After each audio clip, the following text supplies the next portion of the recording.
ಎಲ್ಲ ರೈತ ಬಾಂಧವರಿಗೂ ನಮಸ್ಕಾರ. ನನ್ನ ಹೆಸರು ರಾಕೇಶ್ ಅಂತ. ನಾನು ಸಿಂಜೆಂಟಾ ಕಂಪನಿಯಲ್ಲಿ ಟೆರಿಟರಿ ಮ್ಯಾನೇಜರ್ ಆಗಿ ಕೋಲಾರ ಭಾಗದಲ್ಲಿ ಕಳೆದ 3 ವರ್ಷದಿಂದ ಕಾರ್ಯನಿರ್ವಹಿಸ್ತಾ ಬಂದಿದ್ದೇನೆ. ನಾವಿವತ್ತು ಸಿಂಜೆಂಟಾ ಕಂಪನಿಯ ಹೊಸ ತಳಿಯಾದ ಬೇಸಿಗೆಗಾಲದ ಟೊಮೊಟೊವನ್ನು ನೋಡಕ್ ಬಂದಿದ್ವಿ. ಇದರ ಹೆಸರು ಅವಿರಾಜ್ ಅಂತೇಳಿ.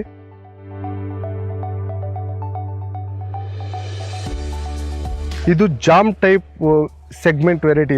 ಈ ಒಂದು ತಳಿಯನ್ನು ಬೇಸಿಗೆ ಕಾಲದಲ್ಲಿ ಅಷ್ಟೇ ಬೆಳೆಯುವಂತ ಒಂದು ತಳಿಯಾಗಿದೆ. ಇದನ್ನ ಅಕ್ಟೋಬರ್ ಇಂದ ಮಾರ್ಚ್ ವರೆಗೂ ನಾಟಿ ಮಾಡಬಹುದು ಎಲ್ಲ ರೈತ ಬಾಂಧವರು. ಈ ಒಂದು ತಳಿಯ ಮುಖ್ಯ ಗುಣಲಕ್ಷಣಗಳು ಏನಪ್ಪಾ ಅಂತಂದ್ರೆ, ನೀವು ನೋಡಬಹುದು ಹಣ್ಣಿನ ಗುಣಮಟ್ಟ, ಒಂದೇ ಗಾತ್ರದ ಹಣ್ಣು ಕೆಳಗಡೆಯಿಂದ ಮೇಲ್ಗಡೆವರೆಗೂ ನಿಮ್ಗೆ ಒಂದೇ ಸಮನಾದ ಸೈಜ್ ಇರುತ್ತೆ. ಹಾಗೆ ಇದರ ಬಣ್ಣ, ಆಕಾರ, ಗಟ್ಟಿತನ ಬಹಳ ಉತ್ತಮವಾಗಿದೆ. ದೂರದ ಮಾರುಕಟ್ಟೆಗಳಿಗೆ ಕಳಿಸೋದಕ್ಕೆ ಬಹಳ ಸೂಕ್ತವಾಗಿದೆ. ಬಹಳಷ್ಟು ರೈತರು ಇಲ್ಲಿ ಬೆಳೆಯುವಂತವರು ಬೇರೆ ಬೇರೆ ರಾಜ್ಯಗಳಿಗೆ ಕಳಿಸ್ತಾರೆ. ಖರೀದಿದಾರರು ಖರೀದಿ ಮಾಡಕ್ ಬರ್ತಾರೆ. ಕೋಲ್ಕತ್ತಾ, ಬಾಂಗ್ಲಾದೇಶಗಳಿಗೆ ಬಹಳ ಸೂಕ್ತವಾದಂತ ಒಂದು ತಳಿ ಅವಿರಾಜ್ ಆಗಿದೆ. ಎಲ್ಲ ರೈತ ಬಾಂಧವರು ಈ ವರ್ಷ ಬೇಸಿಗೆ ಕಾಲದಲ್ಲಿ ಟೊಮೊಟೊ ಬೆಳೆಯುವಾಗ ಸಿಂಜೆಂಟಾ ಕಂಪನಿಯ ಅವಿರಾಜ್ ತಳಿಯನ್ನು ಬೆಳೆದು ಅಧಿಕ ಲಾಭವನ್ನು ಪಡೆಯಬೇಕೆಂದು ತಮ್ಮಲ್ಲಿ ಕೋರಿಕೊಳ್ಳುತ್ತೇನೆ. ಧನ್ಯವಾದಗಳು ಎಲ್ಲರಿಗೂ ಸಿಂಜೆಂಟಾ ಪರವಾಗಿ.